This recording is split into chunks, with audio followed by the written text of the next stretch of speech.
Hello, Internet. Outlaw Curtis here from HoldSquare.com. As always, sitting by my buddy Brett Weiss. How's it going, Brett? It's going great. It was a wild and crazy weekend. Had a blast, and it's going real well. Good deal. Good deal. Well, hey, thanks a lot for tuning in for this week's podcast. We've got a ton of stuff to get to, a lot of great things we're going to talk about here in just a little bit. I know, Brett, you got a pretty cool show and tell segment at the end. And yeah, it's spacey. We'll just say that about it. It's spacey, right. Real spacey. And then you also had a pretty good weekend at the National Videogame Museum as well. You're going to talk about it a little bit? Yeah, I was invited as a guest of a friend of mine named Leonard Herman, who also writes books about video games. He invited me with him to the VIP dinner at the National Videogame Museum. He's Cool. an advisor to the museum. Okay. And I was really excited when he asked if I wanted to come along. So very Awesome. cool. Had a great time, which I'll cover in depth. Good a lot deal. of Atari programmers and things like that there, so I've got some stories to share. Awesome. All right, good deal. Well, I noticed that you gave me a bottle of water, which I'm really happy about. You even wrote my name on the top Indeed, of it, which is nice. Personalized. I had a little incident happen that I had to get your opinion on before we get too in depth into the show here. But Did you wet the bed this is last something night? that what? No, Oh, okay. no, Okay. nothing like that. All right, good. No, but I went to the pharmacy a few days ago and gave them my name and was there to pick up a prescription or two. Your rash is And- back? What? Your rash is back? No, my not my the blood rash. pressure medication Oh, for okay, having to okay. deal with you I all the got time. It's suddenly gone up the last couple of months. I don't. It's indescribable. Just a I'm sure. coincidence. Yeah, just a coincidence probably. But I gave him my name, Curtis, and the lady behind the counter said K-I-R. No. Like No. she was saying, is my name spelled K-I-R? Now, have you ever heard anyone named Curtis spelled K-I-R? No, I've never heard of that, but I had a far more embarrassing incident at a restaurant concerning, yeah. Did you really? Well, let's hear it. Katie and I were eating at Waterbury. Katie's my daughter. Right. She's 19 years old. Right. Or will be soon. And the person at there were a couple of people that worked at the restaurant asked if we were on a date. And Whoa. I'm almost 49 years old, and Right. Katie was so disgusted, and I was weirded out. I didn't feel flattered like I was young or something. No, looked yeah, young. It was just all kinds of weird and disgusting. Yeah, That was strange. That's no good. Yeah, That's so no good. I would much rather him spell my name wrong than Yeah. Well, Brett, I mean, you Yeah. don't get many people misspelling Brett, do you? Well, in the 70s and 80s, Brett was a little bit unusual, and they would spell it with one T or just Really? call me Beretta or something. It was weird. But nowadays, it's real common. Well- Same with my last name, Weiss. People used to say Weiss or Weiss or all this, but Weiss apparently is more common now, too. Well, my whole philosophy is if you have to constantly spell your name, you probably shouldn't have that name. You should change it. Well, yeah, nowadays people are getting so crazy with spellings of names, even standard names like, one of my daughter's name is Bailey. And when we named her that, Bailey, that's how you spell Bailey, right? Did you But name now her after there's- Bailey from WKRP in Cincinnati?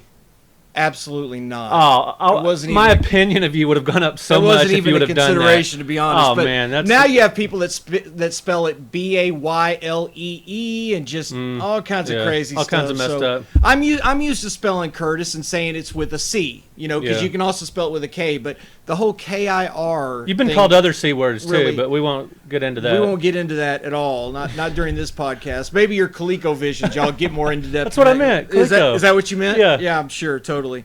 Well, anyway, so we got a lot of stuff to talk about today. One other thing I wanted to mention before we get too in depth here is my shirt that I'm wearing today. I always like to talk about my shirt, and Derek over at 8176 Designs made this for me. We've got the new merchandise shop up Right. that you can go to 8176designs.com, click on the HoldSquare button, and that'll take you to our new merchandising shop where not only can you get shirts and other things like that, but there's a link on there to your books on Yeah. Amazon. Right. So you can buy all your books, which we're going to talk a little bit about it more later. But you can see this is kind of a jersey type of shirt that he designed, and these are actually going to be up on the website as well. And he actually made them into a decal, which these are decal stickers that you're also going to be able to get as well, which is really cool. So lots of new stuff going up on the You website. can get this design as well. Even got my name in 2010 on the back of this. It's really cool. I'm going to put some pictures all up of this so you can take a look at them. But definitely go and check out 8176designs.com. Derek is working 24/7 to come up with some really cool stuff. So I know people have been clamoring for some new T-shirts and new other things that that have Reapers and HoldSquare on them. So definitely check that out. I'm really excited about some of the stuff he's working on. So Yeah, that's really awesome. I'm kind of jealous that I don't have one of those. My shirt, it's original Gamester, and this is just a shout out to my ColecoVisions podcast buddy, John Gamester81. He may be Gamester81, but I'm the original Gamester. you're the original Gamester, the Scoreboard, OG. John. Right. Yeah. Okay. Yeah. You're the original Gamester. That's right. All right, cool. Well, you know, we always talk about holidays that are going on. This last week, we had a couple of big holidays. Now, are you a Friday the 13th guy? Did you like the movies? Did you? Yeah, I like the original when it came. You know, back in when I was, I don't remember if I saw it right away, but I saw it on cable. You know, in the early '80s, right. And yeah, I liked it, Okay. especially then. You As a teenager, it was Right. you know kind of Mildly exciting. Yeah, and- mildly exciting. Right. I've never been really scared by scary movies. I don't know why. They never. I can never kind of get all the way into it. I just always know that it's a movie, and it Right. never really scares me that much. But you ever have any superstitions or anything? Friday the 13th, you know, No. because this last Friday was. I'm Friday not the 13th. superstitious. Not No. superstitious at all. Not really. No. Yeah. Well, I've never really been big, like I said, into horror movies in general, but it's kind of interesting to see everybody on Facebook and everybody talk about their different superstitions for Friday the 13th and stuff like that. So I always think it's interesting when Friday the 13th comes up, you know, because there's all these superstitions about, you know, even a lot of police officers and stuff will say that different things affect, like, you know, what crimes are being committed and stuff, like full moons a lot of times. Yeah, well, my They- wife has said that at school, when there's been a full moon the night before, the kids act a little different the next day. They're a little more rowdy, just a little more problems with You hear a them. lot of doctors Yeah. say that too, that there's more injuries, and my brother-in-law is a police officer. He'll talk about how there's more arrests, and And I don't people are necessarily know acting that that's superstition. It's more like, I mean, does it cause an effect? I mean, does the full moon really cause? right, some lunar having. I saw a show once that talked about maybe the lunar pull was having an effect on your, you know, because we're 2/3 water. It Right. maybe pulling Well, on. if it can cause tidal waves, maybe it can cause an effect on us. something like that. Yeah. All right, well, Friday the 13th was this past Friday, and so that's kind of cool always when that pops up. But you had kind of a cool Saturday the 14th. Yeah, I can't remember what I did Friday the 13th because I was probably just sitting so excited for the 14th. Right, that's all you can focus on. Yeah, a good friend of mine, like I said, Leonard Herman, who lives in New Jersey, he flew down for the VIP dinner at the National Videogame Museum, which is 45 minutes from here in Frisco, like we mentioned before. And I just thought, I felt honored to be invited as a guest. And the guys with the museum were glad to have me there because I've written about the museum for several times for magazines, newspapers, helped them promote it. Sure. And I've just been kind of an advocate all along the way for them getting this open and started. And so I get there about 2:30 in the afternoon, and there's not a whole lot of people there yet, but I go into so I just look around a little bit, talk to a few people I know. I go into the arcade, and this was like an invite only, so there weren't that many people there. Right. And the dinner wasn't until 6, and so a lot of people were just going to get there at 6 for the dinner. Sure. But you could get there earlier, and so I did. And so I go into the arcade, look around a little bit, and there's this giant tub of tokens. So everybody that could go to the museum on this day, usually it's $0.25 per token, which is very reasonable. I mean, Sure. you know, if you're still paying the same for a game now that you did in the early '80s, $0.25 or the late Yeah. in the late '70s, it's still a good deal. And it's a 12. So did you didn't have to hustle any? Did you try to hustle anybody or anything to get I some felt that extras? inclination to look in the coin slots and to hustle, but And like start looking under the machines Yeah. and the cracks between them and you stuff. know, I fought off that because there was just this giant tub of tokens. So I got my fair share. I didn't stuff my pockets. You and didn't sneak stuff out. them in No, your cargo pants and no, stuff. but I got enough to play for a while. Good. And I ended up playing a ton of Zookeeper. I tried to. They have out front. They have a posted of high scores in that arcade. Right. You know, and you can they'll put your name up there and everything, and Sure. give you some free tokens and stuff. Right. And so before I had beaten the Zookeeper record, but some other guy had just slaughtered my score. I couldn't quite get to that, but I played Space Invaders for a while. Okay. And technically, it's Space Invaders 2, Space Invaders Deluxe, just a sort of a just barely changed sequel to Space Invaders, but it's still Right. essentially Space Invaders. And same type, it's almost exactly the same, just a few little changes. And so I played that for a good long time until I beat the score, and I gave them a screenshot and everything. So next time I go in, hopefully my name will be up there. You know, Awesome. nobody will beat it. So that was a ton of fun. Did you set it out really a far ways away, or did you just barely beat the high score? Like, is someone gonna... I beat it pretty good. I Did pretty you? much doubled it. Yeah. Oh, so did that you? was cool. Yeah. Wow, look at you. Yeah. I think nobody had played it before then. Oh, really? There was only one name up there? Right. But no, that was cool. And it really took me back, because when the original Space Invaders came out in '78, it just blew my mind. I mean, before that, you know, there was Gunfight, like a gun battle game. There was Pong. There was Breakout. Really cool stuff. But Space Invaders was the first game with, like, you know, descending right. armada of invaders. Right. You know, and you're going along at the bottom of the screen, shooting up, and it, you know, it influenced Galaxian and Galaga and even Halo. I mean, it's the birth of the shooter. What about like Centipede? When did Centipede a couple come years in? later. A couple I think years it was after 80. that? Yeah, Because that kind of had the descending stuff coming down. Influenced to by Space Invaders, absolutely. Yeah, interesting. And so had a great time playing Space Invaders. But that was just a minor footnote in the museum. The really cool thing about the museum was there was programmers from the early days of Atari and television and all that stuff. So one of the first people Leonard and I talked to was Steve Wright. He was like a manager with Atari back in the day. Plus, we're talking, you know, late '70s, early '80s. Right. He programmed soccer for the Atari 2600, which Pele Soccer? originally it was called Soccer. Okay. And a few months 'Cause later, I had Pele Soccer. yeah, a few months later, they re-released the exact same game and called it Pele's Soccer. And so they're the same game. They just rebranded it Pele's Soccer to tie in to Pele, and, you know, got his license and everything. Wasn't that the first officially licensed It was the sports first game? It was the first celebrity license and the first sports license for a video game. Mhm. And I asked him about that. I asked Steve about that. Now, I've always heard and know this just from my own research, that this was the first, you know, sports celebrity to lend his name to a game. Right. And the first celebrity in general. And yeah, as far as he knew, Pele was first. Now, shortly after that, there was Dr. J and Larry Bird go one-on-one for computers.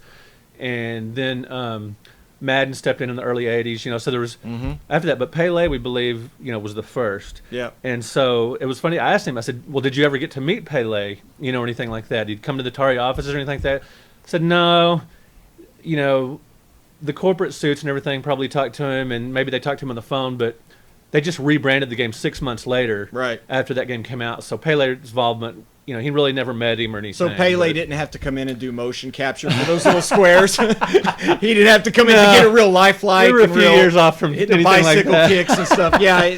Right. Well, you know, for Dr. J and Dr. J versus Larry Bird, or one-on-one featuring Dr. J or Larry Bird, whatever the game is called. Right.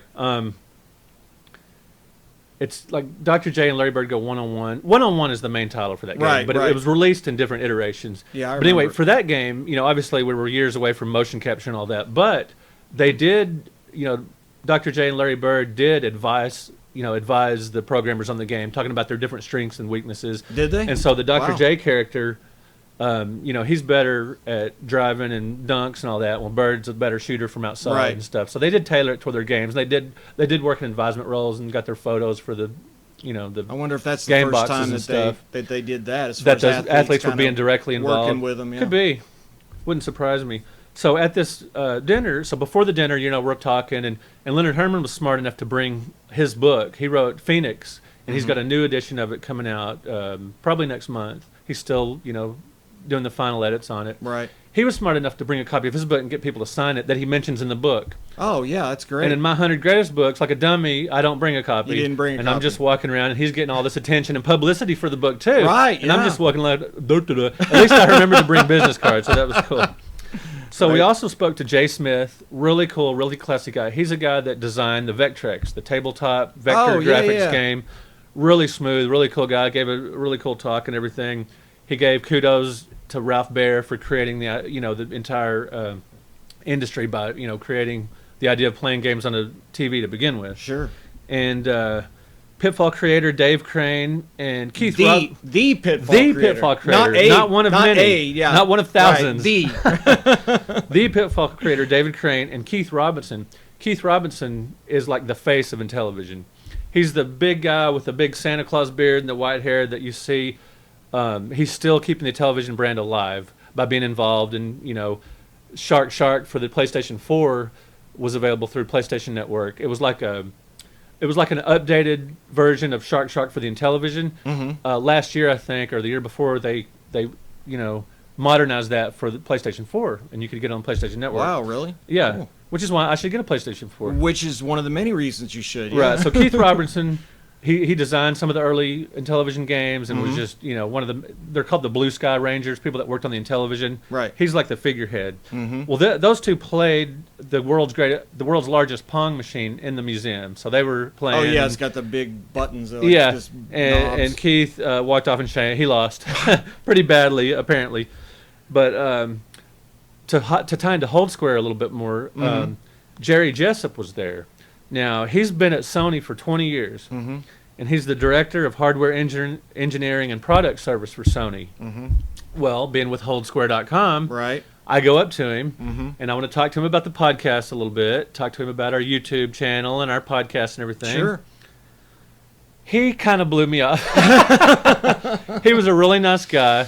He was filled with all kind of information and stories and everything. Right. Couldn't care less about the website Just or the couldn't- podcast. oh. He said, "Look, I'm not a marketing guy," and he said, "I just, Sony's kind of, maybe you could talk to someone in marketing or something." And he just kind of brushed me off. Oh, But goodness. that was okay because he still talked to, he was still cool. He still talked to us and everything. He told before Sony he worked for Atari, Okay. and he worked at Atari during the days when Todd Fry adapted Pac-Man for the Atari 2600. Oh yeah, that awesome Well, Pac-Man. it's we a were talking playable about. game, but it is flawed, as we all know. It's Right. a bad port. It doesn't look or play much like the original game. The fact that it's called Pac-Man is the big thing. If it was called something else, because it really isn't. I mean, it really it's isn't. playable. Yeah, it's a playable game, but it's not Pac-Man. Yeah, it's not It's Pac-Man. got so many like you- flaws. Yeah. But anyway, he made a ton of money off the game. Todd Fry did because he got royalties. Sure. Now, royalties were kind of hit and miss in the early days of Atari, and by the time 80, 81, 82 rolled around, programmers were getting more acknowledgement for games, and Right, they were right. tying it. There was. So Todd Fry, when he programmed Pac-Man, ultimately he made over $1 million, which was just a fortune for game designers back then. Yeah, back then. Heck And yeah. as a matter of fact, he told a story about, everybody got paid on a particular, designers were paid quarterly for their royalties. Right. And so he got a quarterly check for like $270-something thousand. And someone had got his statement for that and made copies of it and put them up for everybody to Oh. see. So other designers were not We're happy about not that. happy about that. And he also told the Yikes. story, Jerry Jessup, the Sony guy we're talking about, he went up to Todd Fry back then and said, "Hey, Mr. Pac-Man," just kind of ribbing him a little bit. And Todd comes up to him, grabs him by the scruff of his neck, slams him against the wall, and he goes, he was doing this tongue like in jest the whole Right, time. He was right. doing it friendly, but kind of rough too. Right. Slams him against the wall. He goes, "You can call me Mr. Pac-Man all I want," or something like that. And he goes, "But I'm laughing all the way to the bank." So Golly. he had some cool stories about the early days of Atari, and now he's just this big shot at Sony and everything. So Right. Right. but there were probably 12 or 15 really industry insiders, programmers, designers, developers, executives from the video game industry Right. at this museum, and then people like me, And then who you. just a nobody like me, I would. Once again, there was free food, Free food. We have to talk about that. open bar, Open bar. a yeah. tub of tokens. Tub of tokens. Of course, I'm going to be Of course, there. yeah, of course Even you're if gonna be Leonard there. Herman wouldn't have invited me, I would have snuck in Just somehow. snuck in, right? Yeah, I could have maybe put on like a busboy's uniform or something and snuck in the back and it's acted like something. Right. Right. Yeah, but anyway, it was a blast, and I really want to thank Leonard Herman for inviting me. Joe Santulli, John Hardy, and Sean Kelly for if you're invited as a guest by one of the attendees, you have to go through the screening process. You're not just automatically approved. So I want to thank them for letting me attend the event as well. It was a blast. And while I was there, I played a ton of Space Invaders, and which I'll cover more in my show and tell at the end. I'll talk more Space Okay. Invaders. So I've got some cool Space Invaders All right. stuff to show you guys. Well, cool. Well, that sounds. Real that quick. Sounds really cool. Yeah. If you want to see pictures from the VIP dinner at the museum, just go to my website, brettweisswords.com. and I've got a little more commentary and just some photos from the museum. Awesome. Yeah. Yeah, it sounds cool. I'm gonna have to take a look at that. Well, I've, you and I went to the National Video Game Museum together when we went for the press conference, and then Right. for ReaperCon a couple weeks ago, a bunch of Reapers went, and everyone I've talked to that's gone to it has just said it's just an amazing experience, and I loved it the time I went there. We're really lucky to have it here. Oh yeah, I mean 45 minutes from my house when they could have put it Yeah. anywhere in the United States is really cool. Have really they said awesome. what the timetable is? I know it's 10,000 square feet now, Mm-hmm. but it's eventually going to be 50,000 square feet. Is that actually?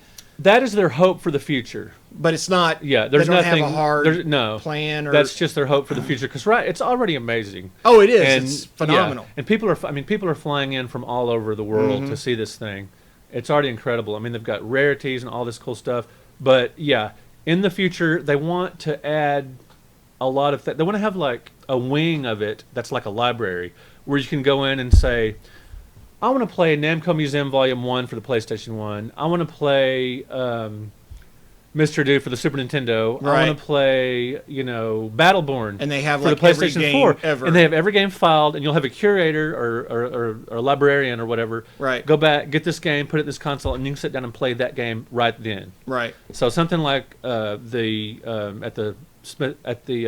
like the Congress, Library of Congress, Right. where you can do that. You suggest a book and they'll bring it out. Right. And so that's their ultimate goal for the future. Okay, But cool. I would look at something like that within a few years, handful of years maybe. Right.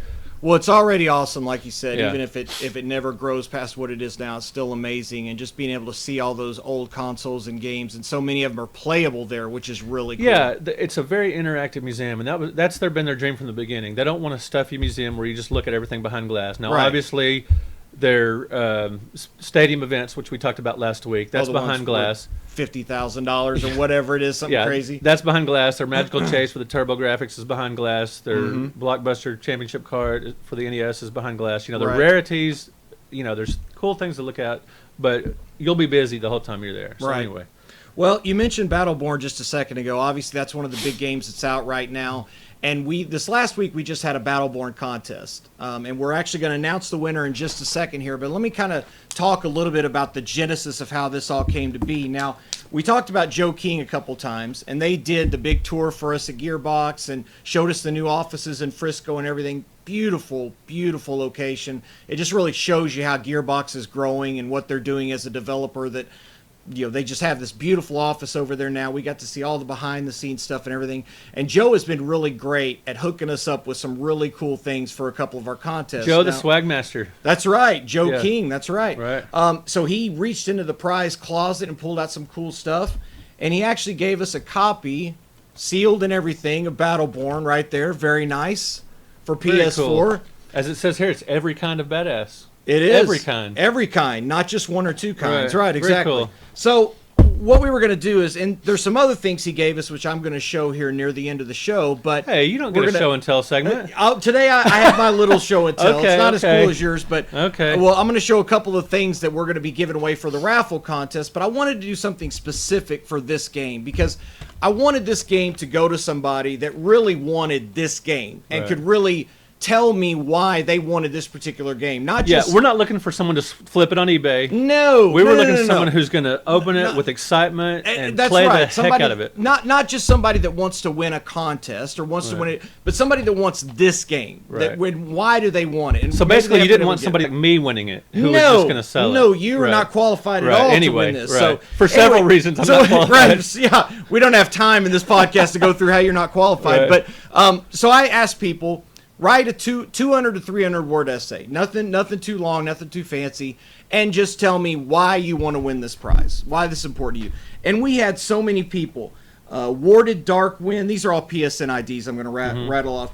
Ruski, Metal Punks, Hosho Rat God, Diggs McGee, Narvard, all these people wrote really compelling articles and really cool articles talking about maybe they can't afford it right now, or they played the beta and they loved it, but they're just not in a financial position to get it right now, or Right. this, that, or the other.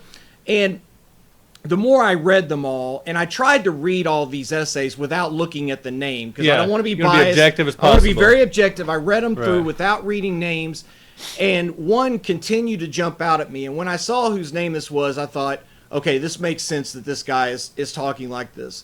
So basically, the winner of this contest, and again, this is a very subjective contest. So some people out there might like someone else's better, but since I'm doing this contest, I get to pick this one. So the winner of this contest and the winner of this copy is Cool Prince. Cool Prince. What a great name. Now, it is a good name, right? Now, Cool Prince lives in Australia, so no big deal. I'm going to ship this to him in Australia. And if you want to read his winning essay, you can go to the front page of our website, HoldSquare.com, and read his winning essay.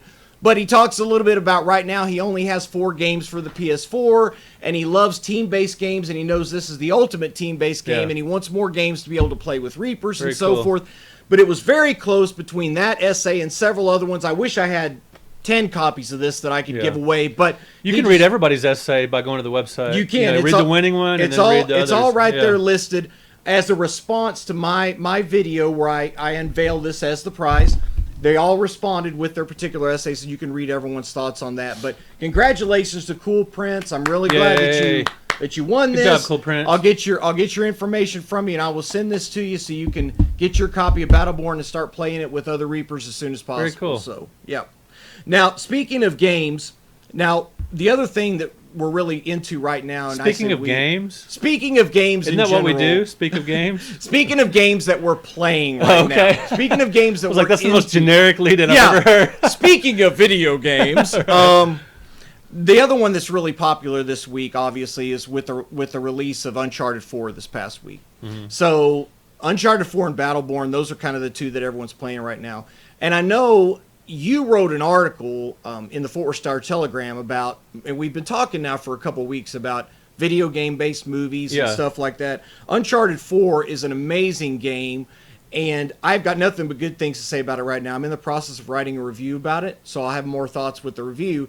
But Uncharted is one of those games that's going to have a movie release. It's going to have a movie release in 2017.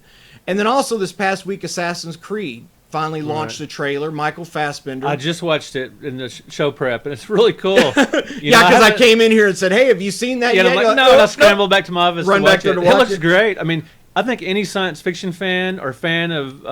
Did they go back to the Spanish Inquisition and stuff? Spanish Inquisition. Yeah, so if you're a fan of history or science fiction or alternate, histories and things like that, it looks really cool. Well, the thing about Assassin's Creed that sets it apart, and you kind of mentioned this a little bit, is that every Assassin's Creed takes place in the modern day, but they use the Animus to go back into their genetic memories and go to a different part of history. Right. So, like Assassin's Creed 3, that took place during the American Revolution, right? George Washington and Benjamin Franklin and the Revolutionary War. I've heard of it. And then, have you heard of it? I've heard of it. Have you? Okay. Yeah. Well, you don't have a PlayStation, so I didn't know if you'd actually heard of it or just. I get all my history through video games. Do you? You've heard of George Washington, right? Okay, yeah, because of Civil War video game, or not Civil War, because of North and South. The old NES game. Right, okay. That's where you get your history from. That's a terrible place to get history from, by the way. Well, and then also one of my favorite iterations of Assassin's Creed was like Assassin's Creed 2 and Assassin's Creed Brotherhood. That takes place back during the Renaissance.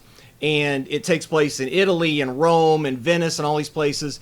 And they tie it in with history and historical figures, like I mentioned before. And in Assassin's Creed 2 and Brotherhood, you're actually this assassin. You become friends with Leonardo da Vinci. I think I told you that before. And he actually designed some of your weapons and upgrades and stuff like that. So they always kind of have that alternate history. They tie it in with real historical figures, which kind of makes the line hazy between the two. So it's really a cool deal. So the new trailer set in the Spanish Inquisition, and Michael Fassbender, who was Magneto in some of the newer X-Men movies, of course. He's the main assassin, and he's also a producer on it. So they brought in some really heavy hitters, so I've got high hopes for Assassin's Creed. Sounds cool, And then also I played a little bit over the weekend the new Ratchet & Clank video game. Now, I saw that a couple weeks ago. I told you before we talked about it.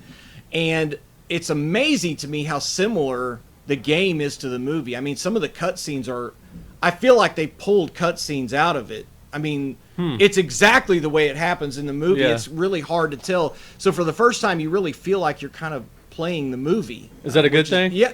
Well, I think it is. I mean, because we've been trying to get that kind of technology for years where you can feel like you're playing like a Pixar-type movie, and I think they finally... And your friend you took liked the movie even though she's not a gamer? Right. Okay. Yeah. We That's talked cool. about it, and Right. she thought it was a cute movie, animated Yeah. movie and stuff. And so And even it's though kid friendly. even though it is very kid friendly, Yeah. it is very kid friendly. And speaking of things in the movie, the Assassin's Creed movie, they also have things like, if you've played the Assassin's Creed games, you know that there's things like Eagle Vision, which is a special ability that allows you to see things that other people can't see, kind of an X-ray vision almost, kind of for Superman. So that's going to be in there. The Animus is in there. So several other gameplay elements they're working into the story. They're working into the movie itself. So that's a really cool deal. So Yeah. and then you texted me and told me you had just finished writing an article about movies and video games. Yeah, as a matter of fact, so Saturday was the big video game museum thing, and then Right. Sunday, pretty cool weekend. Mm-hmm. Sunday in the Star Telegram, they published my article on video game movies, Very cool. and I write a lot of different things for the Star Telegram. I mean, Oh, you're big time though. You're big time. well, I do a lot of freelancing for them, and I'm taking it seriously. I'm not. No, you are. yeah. You are big time. You were at this VIP. I'm waiting for the deal. punchline. No. You're big time, man. You're big time. Well, I freelance for the Star Telegram, and I do a lot of work for them. I mean, I do articles about everything in the world for them. You know, everything from business ads to movies to everything. Sure. But it's really cool when I can write about pop culture. Those are a lot of fun to write about. And so, with the Angry Birds movie coming up, I pitched an idea about gaming-related movies, and so they went for that. Sure. And so I'm going to just mention. I mentioned 7 movies that you should see if you're into, gaming related movies, and that, maybe just people in general can like. And Right. then I have 7 other movies that are just sort of follow up, suggested titles. So the 7 pick were, now these aren't in like order of greatness or anything, or naturally I took out the paper that actually has it It in cracked me up when I saw the first trailer of Angry Birds and thought, how in the world do you take the game Angry Birds and turn it into a movie? I just Yeah, it'll have be. no idea. I mean, I'm sure it'll be some kind of comedy or something. I mean, Yeah. I guess. I mean, I guess. we'll see. But I'm glad it came out because it gave me a pitch for a I gave you something to gaming-related talk article. about, right? So the ones I recommend, you can read the full article on my website at brettweisswords.com. But I recommend Tron, which came out in '82, of course. Now, it's not based on a video game, but it did spawn a video game. Right. Tron, the arcade game, which came out later in '82, is based on Tron the movie. Right. And but it's, I mean, he gets, inside a computer program. It's very gaming friendly. Sure. And then War Games from 1983. Again, that's more computer gaming related, but it's so awesome I had to include it. And War Games is a great movie. There's no doubt about it. Oh, excellent. And that wouldn't be one that would come to mind as a video game based movie, but I guess it kind of is because they're playing, the games on there. And, the ultimate game, nuclear war. Yeah, right. The computer thinks it's actual, the directive is to instigate nuclear war. Right. Whereas it's a game. Right, To him, Matthew Broderick, Broderick. yeah. Yeah. And so... Did you almost say Matthew McConaughey? I feel no, like you no, almost no. did. Well, he is cute. Just kidding. But you do see Broderick playing Gallagher in the game. Right. I mean, in the movie. So, Right. But anyway, it's gaming related. So I had to include it I got you. because it's so awesome. Okay. Cloak and Dagger. Now, you haven't seen that, right? I have not seen that. You need to come over and watch. Jordan and you need to come over on a Saturday night. We need to fire up some popcorn and watch Cloak and Dagger. It's a lot Okay. of fun. And is that based on a video game? It's not based on a video game because see the movies to get some enough for this list. Most movies that are based directly on a video game haven't been very good. Yeah, they stink. So I included movies that were sort of Loosely based tied around in, video games. or video game culture in some Yeah, way. Gotcha. and Cloak and Dagger. This secret government thing or whatever is in an Atari cartridge. And anyway, Okay. you can read the full article. I don't want to sit here and read the whole thing to you. But you can look at it at BrettWeiss.com. That'd be scintillating television, I think. Read your I'll article read the to us. newspaper. But it's gaming related, and there's got a really cool scene inside a retro gaming store. Right. Which it was 1984, so it would have been an actual gaming store, not a retro gaming store, because it was filmed in 1984. Right, because it was during that time. And right. it's filmed in San Antonio, so there's some cool stuff with the Riverwalk and everything. Oh, Little cool, Texas okay. tie-in there. Right. And then you've got my favorite video game movie, Tron is up there, but The Last Starfighter. I absolutely love The Last Starfighter. Oh, The Last Starfighter. It's great. Now, some modern audiences may think it's a little cheesy at times, but it holds up. It's a lot of fun. No. I mean, isn't that every little boy's dream that you're auditioning through this video game system to go and use those skills Well, mine in the real world? had more to do with girls. Did it? But normal little boys, they think about outer space, things like that. You felt like your high score would impress the ladies? Is that what you were thinking? We'll say that. But yeah, Last Starfighter is awesome. Now, it obviously borrows story elements from Star Wars. Sure. I mean, there's a lot of Star Wars parallels. Oh, yeah. And, it also has a little, Back to the Future came out the next year, but there's a little Back to the Future stuff there, too, where the guy comes in the car that, I don't know if it's a DeLorean, but it kind of looks similar. Yeah. Yeah, the space car kind of thing. Yeah. So if you like movies from the 80s, science fiction movies from the 80s, like video games, you've got to see The Last Starfighter. It's very cool. Last Starfighter and it's got those, good. Early computer graphics, early CGI that looks really cool and holds up. Yeah. I watched it on Blu-ray for the first time recently. It looks really? Spectacular. Yeah. It's out on Blu-ray. Yes. Like a 20. They did like a 20 something and 25th edition. I may have to borrow that from you or something. Yeah, it's real cool. I've got a copy really I can sell you. Oh yeah, I'm sure. I'm sure you do. Yeah, I'll loan it to you for sure. Or we could do the double feature with Cloak and Dagger and The Last Starfighter. Oh yeah, that's not a bad idea. But yeah, it's fun. Now the next one, this will probably get a little. Most people can agree that Tron, Cloak and Dagger, and The Last Starfighter are at least pretty good. Yeah, and people that are hardcore into gaming love them. Sure. Now the next one will get some debate. Mortal Kombat from 1995. Okay. It's got a high cheese factor. Yeah. But it's got, if you like the chop socky stuff from the 70s that's just cheesy, you may have jumped the shark on this one. Now these aren't 7 quality films. Okay. They're 7 fun movies. These are 7 movies that exist. That have some entertainment value. Okay. And Mortal Kombat has entertainment value. It's cheesy, but the fights are cool. It's got a cool soundtrack, over the top battles. You got the characters you love from the series, so. But it wasn't up for what you're saying is it wasn't up for movie of the year for the Oscar best screenplay, best director, none of that. No, not at all. Okay. And then the next one is another one that mixed reviews and mixed among the game communities. Final Fantasy: The Spirits Within. Yeah. It was the first. It wasn't the first CGI movie. Obviously, there was tons before that. But it was the first full-length feature film that had CGI human characters realistically portrayed for the duration of the film. And for the time, it was 2001. It looks really good. It's I liked really it. Cool It still looking holds movie. up, too. It kind of has an ethereal quality to it. Right. And it's an interesting story. And it's, now some people say it's a little slow paced, but to me it just kind of has a relaxed pace. I just enjoy kicking back and watching it. It's a neat looking movie. I like it a lot. And just a little side note, a cool double bill would be Final Fantasy and it just flooded my head. I just had a senior moment. I can't think of the movie. Oh, Titan AE. Have you seen the animated film Titan AE? I haven't. No. Oh, that's so great. Is it really? Double feature with Final Fantasy: The Spirits Within. Recommended. Oh, okay. It's just another really cool outer space movie. Yeah, sure. Okay, so my 7th choice. These are just chronological order. Okay. Which is the one. Now I'm not including documentaries. That would be a whole nother article. Yeah. Because you've got some great video game documentaries. Very good. Chasing Ghosts, The King of Kong, Atari Game Over. Atari Game Over, some excellent, just in the last few years, they've just been coming out of the woodwork. Tons of great video game documentaries. But that's not what we're talking about here. Yeah, we're just doing like fictional movies and so the no-brainer is Wreck-It Ralph from 2012. Oh, yeah. I mean, it's easily the best animated video game movie of all time, and you could say it's the best video game-related movie of all time. I don't think there's any question about that. It's funny the whole way through. The animation is beautiful. It's got references to classic games and modern games all through. I mean, I don't even know excellent. what would even compete with Wreck-It Ralph for number 1. I don't even think anything comes Some close. People would really. put Tron and Lost Starfighter, but a lot of that's nostalgia based. If you're just going for pure quality of the film, Wreck-It Ralph has a real just the quality. writing, the writing, moves and at a rapid clip. Yeah, and it's got a intelligent and it funny stays, screenplay. Well, and it stays true to the video games and the video game culture. I think so. It is even if you're not a big video game person, anybody can enjoy that. Anybody can enjoy that, but it also does happen to stay true. If you are a gamer, you can appreciate some of the things and the Easter eggs that are in there because it does stay true to that kind of video game culture. And if you're a casual gamer, you'll love the Q*bert, Frogger, Mario. You'll love the little reference Donkey Kong through it. It's just really cool. Now I didn't put Pixels on the list, but that's one I enjoyed too.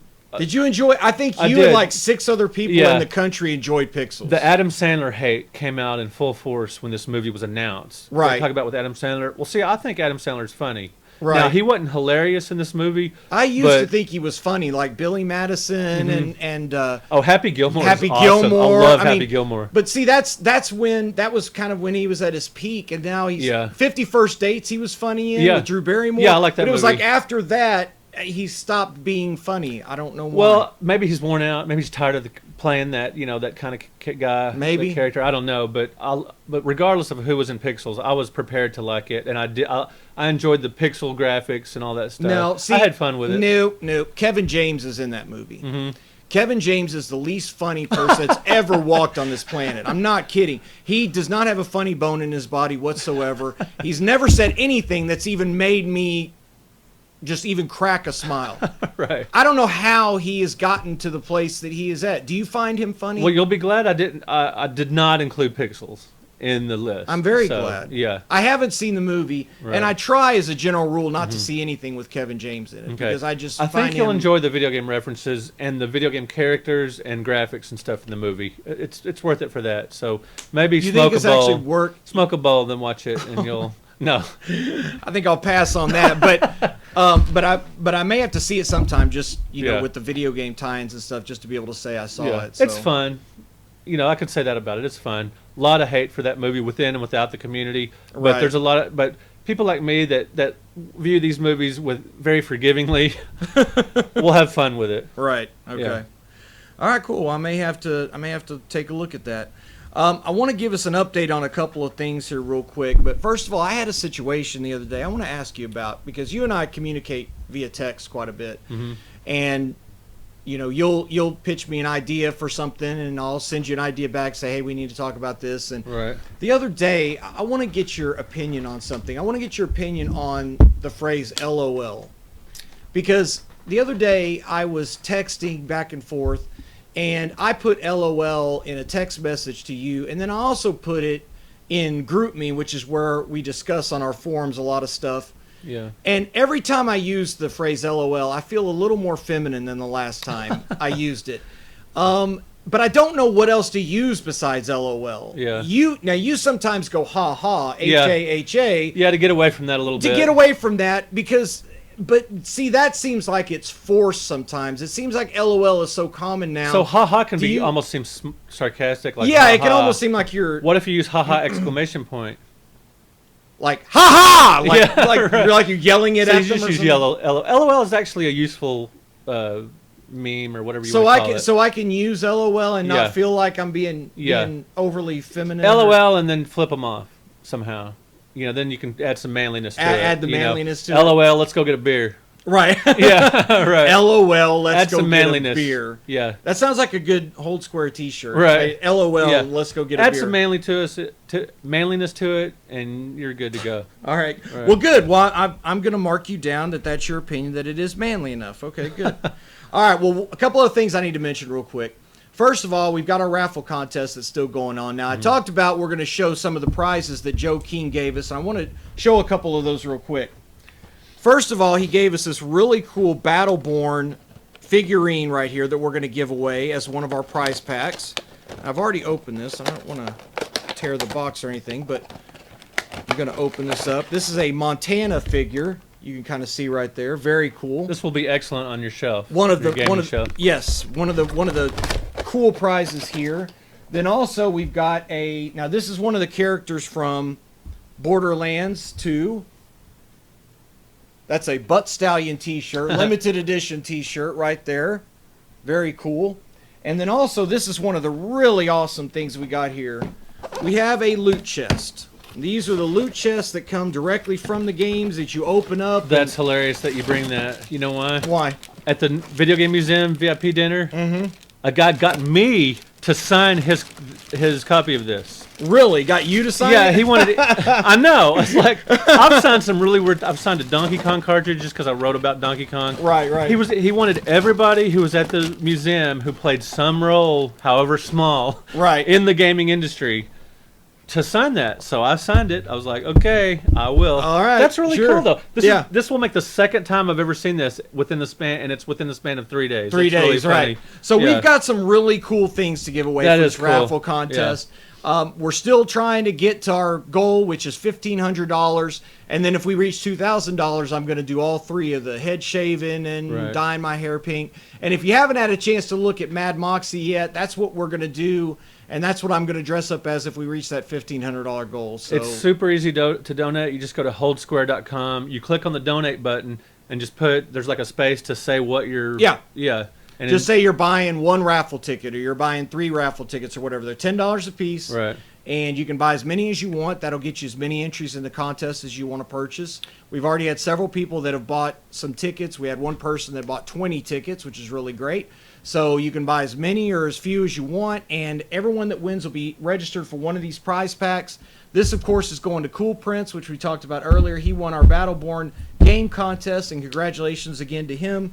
So we've got a lot of cool stuff we're going to give away. You've also got, you're going to actually show your book here, the digital copies that you're going to be giving away. We've got a box of other stuff we're giving away, too. This is just a sampling. But every single person who enters, every single person who buys even 1 raffle ticket will get a free digital copy of this book. Now, obviously, this is the physical copy of the book, Retro Pop Culture A to Z, from Atari 2600 to zombie films. It's chock full of 60 essays, articles, chapters, whatever you want to call them, on pop culture. Obviously, Atari to Nintendo to the Beatles, the rock band Kiss, He-Man, animation, movies, rock and roll, pop culture, the whole Green Lantern, X-Men, all kinds of cool pop culture stuff. So everybody who enters will get a free digital copy of this book, and we'll just Facebook it to you, a PDF of this book. That's It's too awesome. large to email, so we'll just send you a Facebook message with an entire copy of the book. And what's Thanks cool... for doing that. Oh, sure. The digital copy is actually in color throughout. Now, the physical copy is black and white, so you actually have an advantage with the digital copy. Oh, wow. Full color That's throughout, and, I think like 200 and something photos, so... Wow. Yeah. Pretty That cool is really book, cool. if I do say so myself. No, that's But really yeah, so- awesome. Thanks for doing that. The digital copy typically costs $5, so you get a $10 raffle ticket, you automatically get, $5 $5, value yeah. right back. So That's if you awesome. want to look at it that way. Well, cool. Well, thanks for doing that. No Well, problem. So what else are you going to do in your show and tell segment for today? Okay, earlier I was talking about Space Invaders just a little bit. Right. What a great game that was and how influential of the game on the industry and on my own, game playing was. Sure. So I just thought I'd bring out just a few Space Invaders items that I own. And one thing I was going to mention earlier in the week, haven't had a ton of time to play video games lately. I finished working on a book that's taken me 2.5 years. Now, I didn't spend that whole 2.5 years writing it every day because that's just not possible. I have to do all my normal, articles and all the other jobs I do freelance-wise. And so, but squeezed in between all that, I've been working furiously on this KISS book. Right. And within the last month, I've been doing all the final edits. So in the last 2 or 3 weeks, I've hardly had time to play any video games or watch any movies or do anything else. And I have to say, this is when this dawned on me, I got really embarrassed, sort of. The first thing I did, when I finished the KISS book the other day, I thought, okay, I'm going to take the afternoon off. I'm going to celebrate somehow. I don't know what I'm going to do. I just need to do something that's not writing, that's not reading, that's not book related. I just need to chill out. Well, all my friends have been telling me, oh man, you're a heavy metal fan. You've got to see the new Twisted Sister documentary on Netflix. And so I thought, well, cool. Finish the KISS book, woohoo. I put the final edits in the mail. I email the final index. I do all this stuff. Boom, just this huge chill pill washes over me. I just want to kick back. Oh, yeah. Well, suddenly I realized, okay, I just got through spending 2.5 years on a KISS book about a bunch of guys in makeup. Right. The first thing I do to celebrate is watch a Twisted Sister I was going to say, you're not getting away from anything. More really, guys right? in makeup. Right. So do I have a thing about guys in makeup? Yeah, what is it with you? I don't know, but that's weird. Anyway, Twisted Sister documentary was awesome.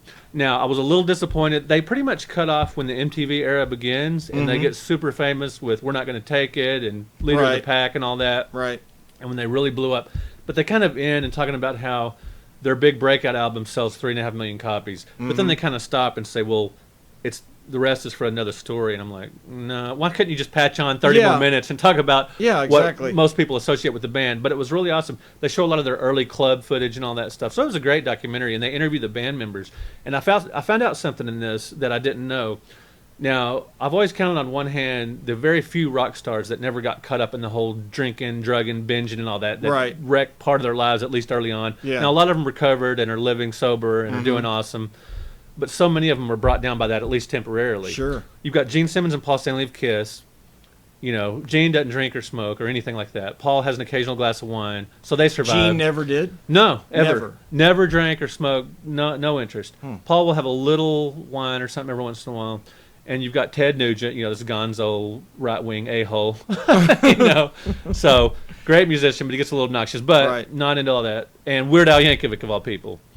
You're lumping Weird Al with I these had guys, to. I got these desperate legends. to find people that are in, you know, Your rock- credibility you know, just so-called rock stars. Right, I so-called got rock desperate. I had to find people that never got dragged down by drugs and or Right. alcohol. Well, Dee Snider, lead singer of Twisted Sister, and J.J. French, the guitarist, they avoided drugs and alcohol. And, you know, today are just, you know, anyway, big aside, but I just wanted to say the Kiss book is done, so my life is back to normal. Awesome. And so I've actually got to play the games I picked up at Retropalooza the other day. Right. The Felix Fix-It Jr., to tie into Wreck-It Ralph a little bit and all that Right, stuff. right. So I've been having a blast.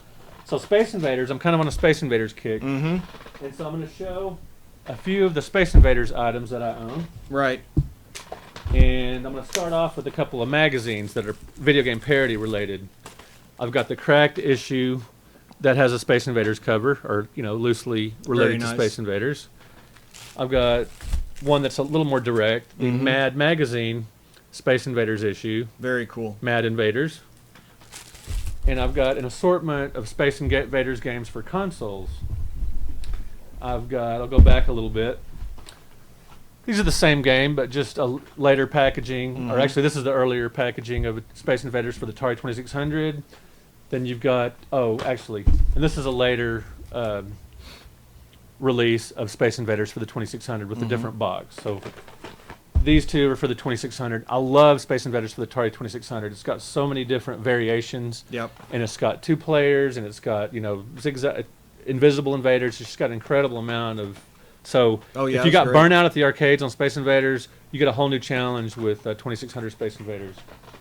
I've got Space Invaders for the Atari 5200, which you can actually use playing the trackball for the 5200. Oh, you can? Which is cool. So yeah, that Oh, adds some kind nice. of vibrancy to the game, and it's a whole lot different than the 2600 version or the arcade version. So you get a whole new challenge. I've got Space Invaders for the Super Nintendo. This actually has 2-player split screen simultaneous. So it's a great party game. Yeah. Really? Wow. Yeah, and it's like Tetris and stuff where it brings down, you know, you can, if you're doing well, you'll bring down, you know, you'll affect the other player's screen. Oh, no You know, kidding. so really? yeah, Oh, it's that's cool. Really excellent game. If you have a Super Nintendo, you've got to own Space Invaders. Wow. Plus it's got, you know, just normal versions of Space Invaders as well. Right, really right. excellent. Now I've got these 2 bad boys, Space Invaders for the original Game Boy, which is just a really excellent straight up port of the Right. original Space Invaders. And I've got Space Invaders for the Game Boy Color, which is, you know, has new graphics and weapons and things, and it's fun too. And I've got this interesting little handheld by Excalibur. This came out in the 90s, I believe, or early 2000s. Space Invaders. Pretty cool little handheld. I got it That's at really like neat. Spencer's Gifts or one of those goofy places in Right. the mall. Kind of fun. And there's a couple of Space Invaders knockoffs for other consoles. If you have an Intellivision, you've probably played Space Armada. Mm-hmm. It's not as good as Space Invaders, but it's still fun. It gives you a new Right. challenge. It's a cool game. And if you can see the screen graphics, it looks a lot like Space Invaders. And I've got Alien Invaders Plus for the Odyssey 2. And it actually has an ending. You know, the game ends after a certain point, which a Space Invaders game should never do. No. It should, you know, they should keep Yeah. coming, you know, you don't feel that sense of impending doom Yeah, exactly. in this game. But it's still, I enjoyed it. It's kind of fun. Anyway, there's some cool Space Invaders stuff. Did you ever play any of the newer Space Invaders stuff on, like, the Nintendo, one of the Nintendo, the DS or the DS Lite? They had Space Invaders Extreme. yeah. I've got both versions really, of those. Those are a ton really of fun. cool. Yeah, I should have brought those out. I've got boxed versions of those. Those are great. They made some upgrades to it, and they kept true to some of the basic gameplay concepts, but they really expanded on some of the stuff. And I think real really crazy graphics Yeah. and different patterns and stuff. I've got a PSP. I've got Space Invaders Extreme 1 and 2. So that Do you really? Yeah, really cool game. I'm wondering if that's on the PlayStation Network. I'm gonna have to go home and look now that we've got some more stuff. Like a couple weeks ago, they had the arcade stuff come out, like Dig Dug and Galaga and Miss Pac-Man stuff. I wonder if there's any Space Invader stuff. I'm gonna have to take a look. I want to say a key to classic gaming, to enjoy classic games. Some people, this is to kind of wrap up the whole show and tell thing. I've got a really lame thing to show for show and tell, as you called it, and it is lame. It's kind of cool, but it's mostly lame and embarrassing. Right. Okay. So the key to enjoying classic video games, I'm talking about the really early stuff, before NES. Right. I'm talking mid to late 70s and early 80s.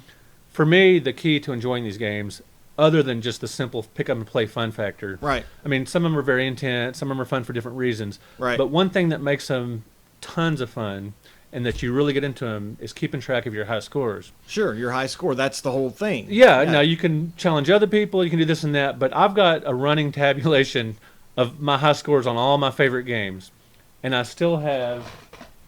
I know this is weird. I have my original notebook from the early '80s.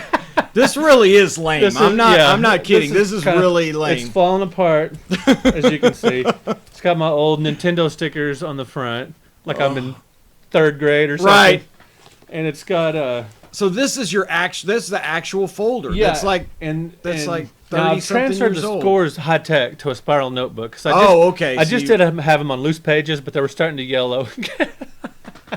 The parchment was starting Yeah. So I still challenge myself on games. You know, I might have beaten the game. Like I might have gotten a really high score in like 87 or something. Right. And if I had, just a phenomenal game, I'll still, get this notebook out. If I'm playing one of my favorite titles, I'll still get this out just to try to challenge myself on beating a specific game. Right. And so, Flicky for the Genesis, 346,000. Space Invaders 90. Speaking of Space Invaders, which I didn't show, Space Invaders 91 for the Sega Genesis is a phenomenal game. New weapons, new graphics, and everything. A really cool soundtrack. I got to level 17, 147,000. Now, if I go play Space Invaders 91, if I'm just playing it for fun, okay, it's cool. But if I'm trying to beat my own high score, for me, that jazzes up the interest level and the excitement of playing. Yeah, sure. Just makes it a lot of fun. Anyway, just kind of a goofy, Right. nerdy relic from the past here. And you also said earlier your main thing about playing video games was to score with the chicks, right? I mean, because they were really impressed. Oh with yeah, your that really works. Yeah. No, it's a great strategy. Yeah. All right. Well, cool. That's some cool stuff, man. Well, anything else to promote? What are you doing this next week? Anything cool? Any big shows or anything? Or? Let's see. I guess the next actual show I'm going to is June 18th. It's the Let's Play Gaming Expo. Mm-hmm. It's in Plano, which is a town away from Frisco, the Video Game Museum. So I'll be there on June 18th on Saturday, just signing books. I've got a panel and things like that. And my life is actually going to be kind of normal for the next few weeks. Just hanging out with the family. And I've got a daughter that's about to graduate high school, so we've got all that stuff going on. And well, I sent you a text about it. I got us some press passes too if you want to go to Dallas Comic Con, the Fan Expo. Now I have 2 press passes for it. Oh, do you? I assumed you probably got No, I'm glad one you yourself. included me though. It's cool. But part of the HoldSquare team. Do you remember the date off the top of your head? It's the third through the 5th. So the June? June 3rd, 4th, and 5th. That's wow, Friday, I need Saturday, to get Sunday. busy writing an article about it. I've got I need to get my article pitch in to write about it because Yeah. I usually cover the Comic Cons that are coming up but I've just been buried. So my life is getting back to normal where I can write more for the newspaper and magazines and stuff. So well, last year the really cool thing that I really enjoyed from Dallas Comic Con, there's a lot of cool stuff, but they had a big virtual reality setup with the Oculus Rift and stuff. If that's there again, I need to do that. Huh? And I'm hoping they have an even bigger presence now since a lot of that is about to actually hit the market. Yeah, Game Informer had a recent issue that was just almost all virtual reality. I mean, that's a lot of where the industry's going. Yeah. But anyway, so I guess that's all we've got for this week, guys. So thanks a lot. Thanks as always, Brett, for welcoming us into your home here and showing us some of your cool stuff here. Again, thanks to Cool Prince and all the people that competed in our contest and wrote essays. I'll be sending this out to Cool Prince here in the next few days, so congratulations to him. Also, be sure, guys, and if you enjoy our podcast, do us a favor, subscribe and like our videos on our YouTube channel, and please reshare these on your Facebook and Twitter handles as well to get the word out and expose. If you care about us eating and being able to pay the bills, share our podcast, please. Right, yeah, because obviously we look like we've missed out on a lot of meals. So anyway, and then also check out 8176designs.com for some more Reaper and HoldSquare merchandise. And that's all we've got for this week, guys. So again, throw us a subscribe and a like. We would definitely appreciate that, and we'll see you next week. Game on.